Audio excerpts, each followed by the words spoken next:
Maqul sözlük Garvard Üniversiteti'nin kitapxana kataloguna girzildi.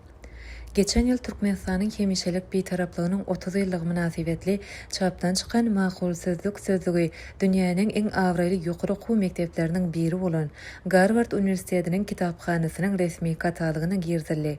Garvard kitapxanası dünyanın en ulu ve en bay akademik kitapxana ulgamlarının bir hükümünü tanalya. Bu kitapxana ulgamını taxminan 20 milyonun qowrak kitap, 100 milyonlarca ilmi jurnal, milyonlarca qolyazma hem de dünya derecesine seyrek duş gelyen dürlü arkiv materiallar saklanya. Şaylada Garvard kitapxanasına 400 milyonun qowrak sahipa sanını görnüşe geçirilip, alimlara ve gözewçilere elektron görnüşte el yeterli edilenler.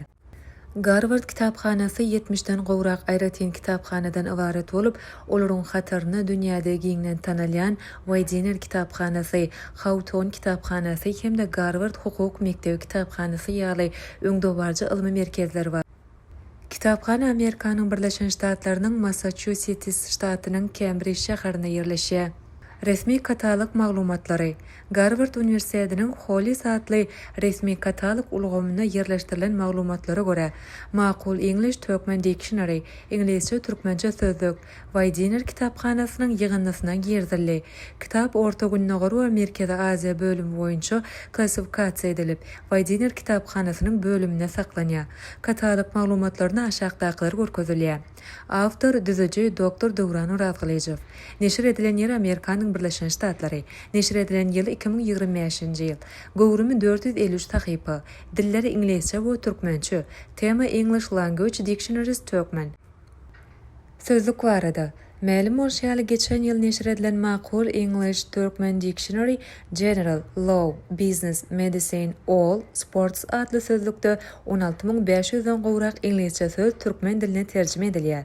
Sözlük hukuk, iqtisadiýat, lukmançylyk, işöýürlük, sport hemde emeli intellekt ýaly birnäçe ýürüýte ugurlar öz içine alýar. Redaksiýa topary we dizayn. Sözlügiň taýýarlanmagyna birnäçe alimler we hunärmenler gatnaşdy. Redaksiýa toparynyň düzümine aşagdakylar girýär. Amangelli Baygeldiýew, filosofiýa ilimläriniň kandidaty. Azat Nazarow, dilçi. Şamil Roznazarow, Maqul hyzmat terjime merkeziniň direktory. Dowran Urazgalyjew, hukuk ilimläriniň doktory, awtor we baş redaktor.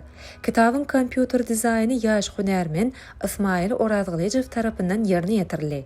Neşir işi Maqul hyzmat terjime merkez tarapyndan gollanyldy. Halkara ikrar edilmegi. Sözlügiň giriş sözü halkara derejede tanalýan alimler we resmi şahslar tarapyndan berilen pikirleri bilen baýlaşdyryldy. Frederick Starr Amerikanyň Birleşen Ştatlarynyň Daşary Siýasat Geňeşinde Ewraziýa boýunça barlykçy Johns Hopkins Üniversitetiniň professory. Bu sözlügiň türkmen diliniň halkara derejede öz münasip orduny eýelemek üçin şert töredýändigini belläp, ony dilleriň arasynda möhüm köprü hökümine häsiýetlendirdi. Eric Stewart Amerikanyň Birleşen Ştatlarynyň Türkmenistan Işöýürlük Geňeşiniň ýerine ýetirji direktor bolsa şeýle diýdi. Açyk aragatnaşyk sowda we maýy goýumlaryň binýadydyr.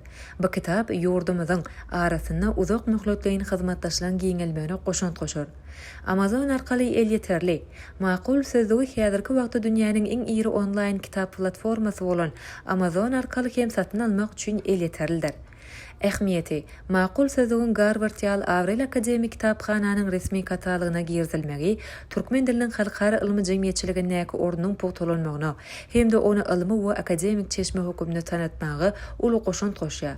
Şeýlekem belli melzat Dr. Dowran Urazgalyejewiň türk we türkmen hukuk ulgamlaryny önümleri paýlaşmak şertnamalary boýunça taýýarlan doktorluk dissertasiýasy hem Garvard Üniversitetiniň kitapxana kataloguna girzilenler.